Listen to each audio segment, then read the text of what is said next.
보자 하니까 한국 사람들이 보자기로 보이죠. 하노이에 일본 기업 M&A 센터 만들고 아베한테 전화 걸어서 일본 최고라고 하고 참는데도 한계가 있지. 한국 사람들이 이렇게 화가 날 정도면 지금 크게 실수하고 있는 거예요. 홍군형 나기 전에 조심하세요. 쉽고 재미있는 시사경제 페페TV에서 알려드립니다. 우리 민족의 가치의식이 그대로 드러나 있는 단군 신화에는 널리 인간을 이롭게 한다는 홍익인간과 세상으로 나아가 도리로 교화한다는 제세이화의 인본주의적이고 현세주의적인 윤리의식과 철학사상의 특징이 잘 나타나 있습니다. 지금 전 세계가 이번 사태로 인해 힘들어하고 있는 데 있어 대한민국은 인간을 널리 이롭게 한다는 사상을 제대로 실천하고 있습니다. 전 세계에 무료로 알려준 드라이브스루와 워킹스루 그리고 방역체계 시스템을 책자로 만들어 무료 배포하고 이번 사태에 꼭 필요한 신속 진단키트를 만들어 전 세계에 수출하고 있고 이는 대한민국 국민들의 뒤통수를 치고 있는 베트남도 예외가 아니라는데요. 지금이야 당장에 전 세계적인 위기가 도래해 돕고 있다지만 가까운 미래에 베트남은 심각한 위기를 맞을지도 모른다는데요. 자세히 알아보겠습니다. 페페TV 팩트 체크. 한국과 베트남의 사이가 멀어지고 있습니다. 한때는 서로를 진정한 친구라며 지켜세웠던 두 나라인데요. 한국은 베트남을 신남방 정책의 핵심 국가로 여겼습니다. 베트남에 대한 투자를 아끼지 않았고 베트남은 한국의 대표 기업 삼성이 베트남에서 스마트폰을 생산한다는 것을 자랑스러워했습니다. 한국의 음식, 문화를 비롯해 경제까지 한국의 모든 것을 선망의 대상으로 받고 박항서 감독을 존경했습니다. 박항서 감독은 베트남에서 이번 사태 확진자가 발생했을 때도 솔선수범했습니다. 자진해서 흔쾌히 기부금을 내놨고 베트남 국민들도 고마워했습니다. 현 사태 확산을 방지하기 위한 동영상도 찍었습니다. 베트남 언론들은 이런 박 감독의 행보를 앞다퉈 보도했습니다. 여기까진 좋았습니다. 이유가 문제였는데요. 일부 베트남 매체가 박 감독이 연봉을 반납해야 하는 것 아니냐는 논조로 기사를 썼습니다. 베트남 국가대표 축구팀이 활동을 하지 않기 때문이라는 논리였습니다. 이 기사를 본 한국 국민과 누리꾼들은 붕괴했으며 박항서 감독 덕분에 베트남 축구가 발전했는데 베트남이 어떻게 이럴 수 있느냐는 이유에서였습니다. 현 사태로 양국 간 상황이 이렇게 미묘한데 하필 이런 시기에 공교롭게도 베트남에 투자한 외국인 투자 순위에서 한국은 일본과 중국에 밀렸습니다. 지난해를 통틀어 베트남 외국인 투자 순위 1위였던 한국이 올해는 4위로 하락했습니다. 사태가 이렇게 심각해지는 가운데 베트남이 식량 창고를 걸어 잠궜습니다. 인도, 태국에 이어 세계 3위 쌀 수출국인 베트남이 이번 사태에 따른 식량 위기 가능성에 대비해 쌀 수출에 대한 제한을 강화하기로 했습니다. 베트남 뉴스통신에 따르면 응우옌 쏨푹 총리가 강요회의에서 현 상황에서 식량 안보를 지키기 위해 쌀 수출을 통제해야 한다고 밝혔습니다. 푹 총리는 회의에서 1억 명 인구를 가진 자국의 식량 안보를 보장해야 할 필요성에 대해 강조했습니다. 이어 그는 쌀 가격을 인상하거나 매점, 매석하는 등 불법 행위에 대해 엄벌할 것을 지시했습니다.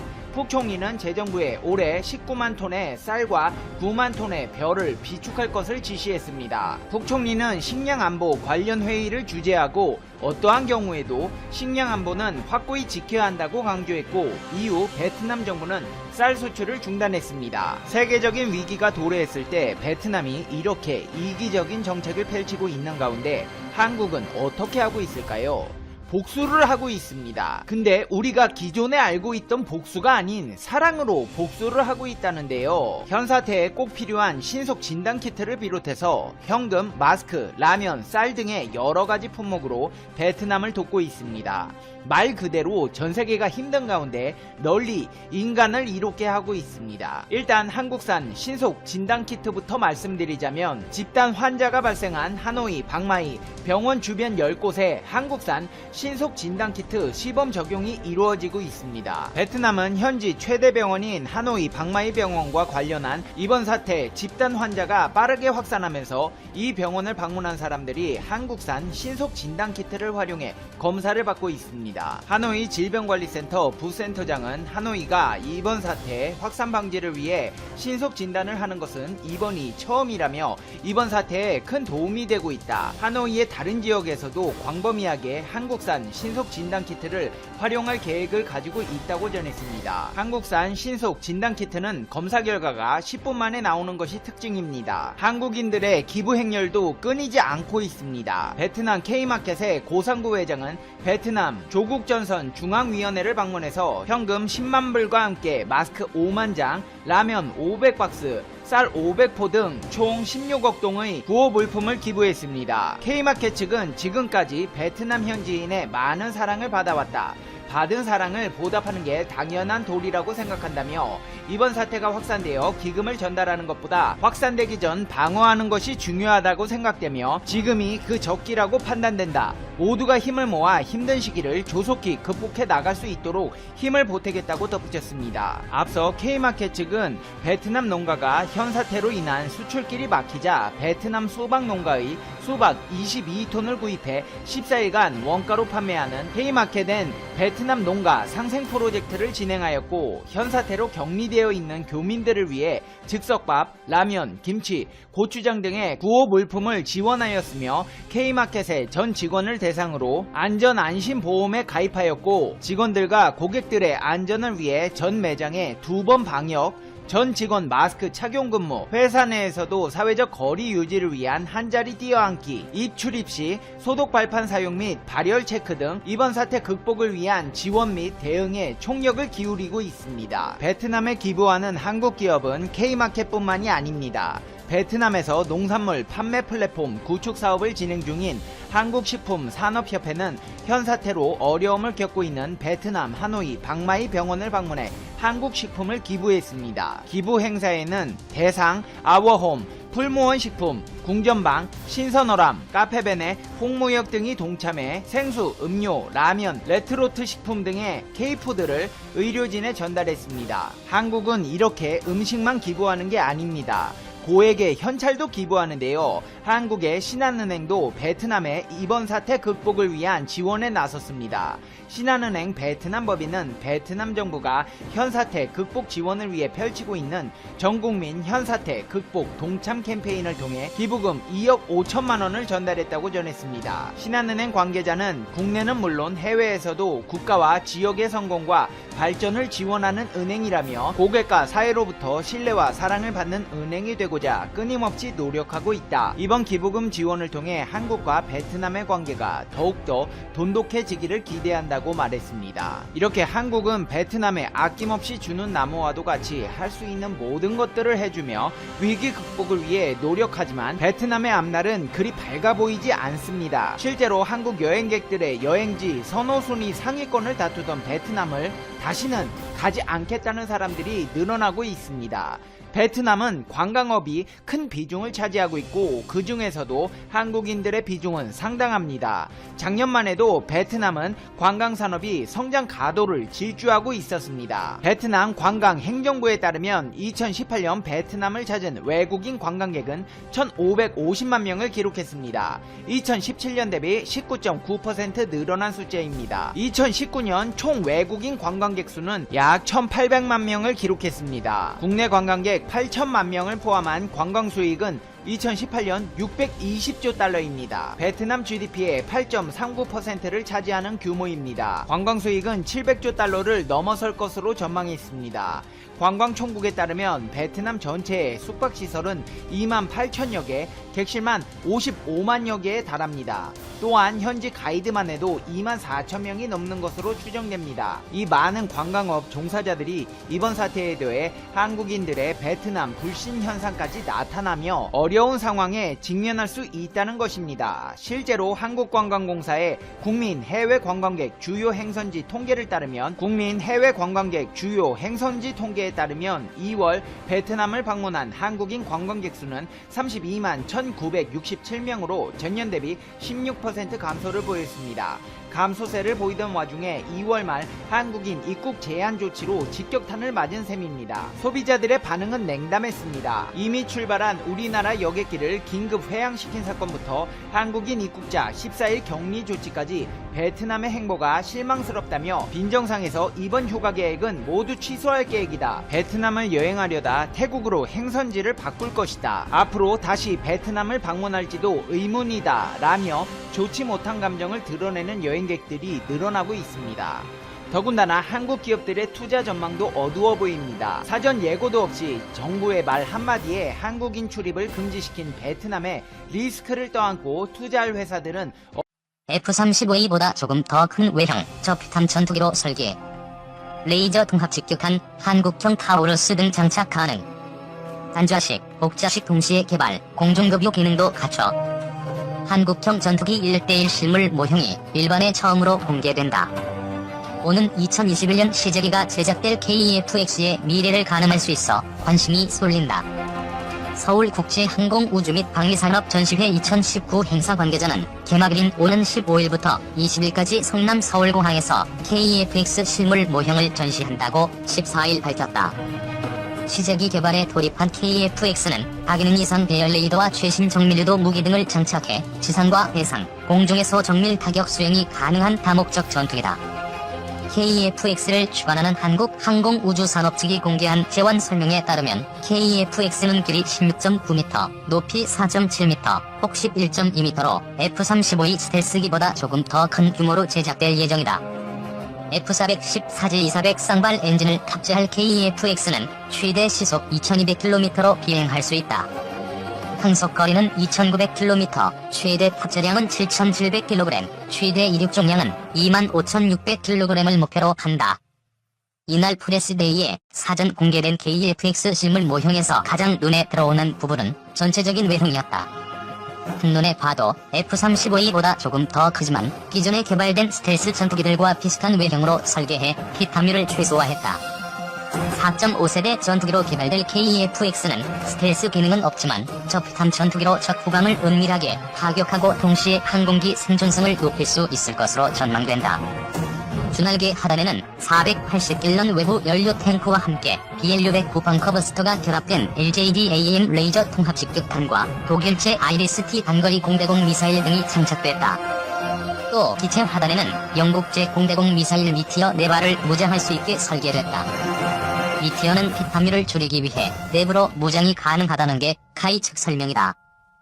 향후 미 해군의 승인이 나오면 AIM-120C 중거리 공대공 미사일과 AIM-9X 사이드 와인더 단거리 공대공 미사일 등도 장착할 수 있다는 게 카이 측 설명이다. 아울러 KEF-X는 한국형 타우루스 장거리 공대지 유도탄을 장착할 수 있는 플랫폼을 갖춰 주날개 하단에 2발씩 총 4발이 장착될 수 있도록 했다. 이와 함께 KEF-X는 기체 하단에 전자광학 표적 추적 장비로 지상 목표물을 탐지하고 추적할 수 있도록 했다. 또 적이 공대공 미사일 등을 탐지하는 적외선 추적 장비와 전자파 방해 장비 등을 달아 생존성을 향상시켰다. 또 이날 공개된 모형은 단좌식이었지만 KEA는 향후 복좌식 동시 개발을 염두에 두고 있어서 조종석 뒷부분에 공간적 여유를 두고 있는 점도 눈길을 끌었다. 이밖에 KEF-X는 우리 군의 KC-330 시그너스 공중급유기 전력화에 맞춰 공중급유 기능도 갖춰 작전 반경을 극대화할 수 있도록 했다. KEF-X5는 2021년 상반기에 시제기 1호기 출고를 목표로 하고 있다. 2022년 상반기에 초도 비행시험을 시작으로 2026년까지 개발을 완료할 예정이다. 하이 관계자는 F-35E가 마하 1월 6일 속도로 난다면 KEF-X 마하 1.8로 날 수 있다며 F-35E보다 기동 성능이 더 좋을 것이라고 밝혔다. 그러면서 KEF-X 운용 비용은 F-15K와 비슷할 것으로 본다며 F-35E 운용 비용이 F-15K의 2배 정도가 된다고 설명했다. 한편 이번 ADX 2019에서는 한국경 소형 무장 헬기 첫 시범 시행도 진행될 예정이다. LAH는 유로콥터사가 개발한 민수용 헬기 255를 기반으로 출력 등을 개선해 만든 공격 헬기다. LAH는 기총과 함께 한국형 헬파이어로 불리는 공대지 유도무기 천검을 장착할 수 있는 플랫폼을 갖추고 있으며 360도 회전과 후방기동, 급상승, 장애물 회피기동 등을 신속하게 해낼 수 있다. 2. 국산 차세대 전투기 실물 모형 첫 등장했다. 2026년 양산을 목표로 개발 중인 차세대 한국형 전투기의 실물 모형이 처음 공개됐다. 14일 경기 성남 서울공항에서 열린 서울국제항공우주 및 방위산업 전시회 프레스데이에서다. 아직 시제기 제작을 앞둔 걸음마 단계임에도 최첨단 무장과 일부 스텔스 기능을 모형에 반영해 선보일 만큼 사업 진행에 자신감이 붙었다는 게 주최 측의 설명이다. 이날 공개된 KF-X 모형은 길이 16.9m, 폭 11.2m로 함께 전시된 F-35A보다 길이는 약 1.2m, 폭은 약 0.5m도 컸다. 5세대급 스텔스기인 F-35A보다 낮은 4.5세대 전투기이지만 동체에 탑재 가능한 무장만큼은 F-35A에 뒤지지 않을 것이라는 평가다. KF-X 모형의 기체 바닥과 날개에는 10개의 무장 장착대가 달린다. 제조사인 한국항공우주산업 관계자는 양쪽 날개에 각 3개의 무장 장착대는 단거리 공대공 미사일인 독일제 아이리스-D, 지상 정밀 폭격이 가능한 BLU-109 레이저 유도 폭탄, 외부 연료 탱크를 위한 공간이라며 바닥에 4개의 무장 장착대에는 영국산 미디어 중거리 공대공 미사일이 장착된다고 말했다. 이 관계자는 미군의 승인이 나면 바닥에 4개의 무장 장착대에는 미국제 중거리 공대공 미사일 AIM-120C 암람도 탑재 가능할 것으로 내다봤다. 여기에 LIG-MAX-1이 탐색 개발 중인 한국형 장거리 공대지 유도무기가 완성되면 KF-X 무장 성능은 한 단계 더 진화하게 된다. KF-X의 스텔스 기능은 꼬리 모양에서 엿볼 수 있었다. 스텔스 전투기의 특징인 V자 모양의 꼬리가 KF-X에 적용된다. 군 관계자는 적이 레이더파를 비정상적으로 굴절시켜 탐지가 어렵게 만들려는 목적이라며 반사 면적이 줄어드는 효과인 셈이라고 말했다. 카임은 내부 무장함을 추가로 만들 수 있도록 설계에 반영해둬 스텔스 성능을 강화할 방침이다. 스텔스 재료와 기술도 개발 중이라고 한다. 카이 관계자는 KF-X의 장점을 뽑아달라는 질문에 F-35A보다 운영 비용이 절반가량 적게 들고 기동 능력은 더욱 우수하다는 장점이 있다고 말했다. F-35A의 최고 속력이 마하 1.6인 반면 KF-X의 최고 속력은 마하 1월 8일 이상에 달할 것으로 기대된다. 하지만 KF-X가 2000년대 초반 개념으로 설계됐다는 점에서 시대에 뒤떨어진 스텔스 기능을 우려하는 의견도 적지 않다. 무장은 물론 전자광학 추적 장비, 적외선 감시 추적 장비 등 일부 장치가 밖으로 드러나 있어 피탄 면적을 늘린다는 지적이 나온다. 이 때문에 카이 측은 KF-X는 개발 완료 후에도 계속 스텔스 기술을 개량할 계획이다. 개발비만 총 8조 8,304억 원이 들어간 KF-X 사업은 2016년 1월 본격화돼 2018년 6월 기본 설계가 완료됐다. 2021년 상반기에 시제기 1호기가 출고된 뒤 2022년 상반기에 초도 비행시험을 시작으로 2026년까지 개발을 완료할 예정이다. 한편 이날 ADX에선 각국의 방위사업 경쟁전도 치열하게 벌어졌다. 미국의 로키드 마틴사는 한국의 2차 해상작전 헬기 도입 사업을 염두에 두고 시호크를 전시했다. 1차 사업자로 선정된 유럽 레오나르도사의 와일드캣과 이 파전을 형성하고 있는 모델이다. 방산업계에선 당초 와일드캣의 최종 낙찰이 유력했지만 최근 미국의 대외군사 판매를 승인하는 등 적극적인 세일즈 홍보에 나서면서 수주전에 불이 붙은 것으로 보고 있다. 방산업계 관계자는 대당 가격이 와일드캣 530억 원대, 시호크 780억 원대로 미국이 가격 경쟁에서 크게 밀렸다면서 하지만 미치기 가격을 대폭 낮출 가능성이 있어 우위를 점치기 어려운 상황이라고 말했다. 한화가 전시한 레드백 장갑차도 이번 전시회에서 방산 관계자들의 관심을 끌었다. 해당 무기는 최근 호주군 미래형 궤도 장갑차 획득 사업에서 최종 후보 장비 중 하나로 선정된 바 있다. 한화 디펜스 관계자는 한국군에서 검증된 K-21 장갑차 기술과 K9 자주포의 파워팩 기술을 기반으로 방호력과 화력을 강화했다고 말했다. 카이는 수리온 수출형 시제기를 첫 공개했다. 2015년 12월부터 500여억 원이 투입돼 개발 중인 KUH-1E는 기존 수리온 항공전자체계가 미국 연방항공청이 인증한 통합형 터치스크린 방식의 시스템으로 바뀐다. 3. 미국군 차세대 공중 미사일 방어 레이더 개발 추진 전방위 위협 360도 탐지 능력 보유. 미국군은 차세대 공중 미사일 방어 레이더 개발을 위한 사업자로 레이시온사와 로키드 마틴사를 선정했다. 미국군은 기존 패트리어트 체계 레이더를 대체할 전방위 위협 탐지 레이더를 도입할 방침이다. 미국군은 새로운 360도 탐지 등 패트리어트 레이더를 능가하는 성능을 갖추겠다는 계획을 세웠다.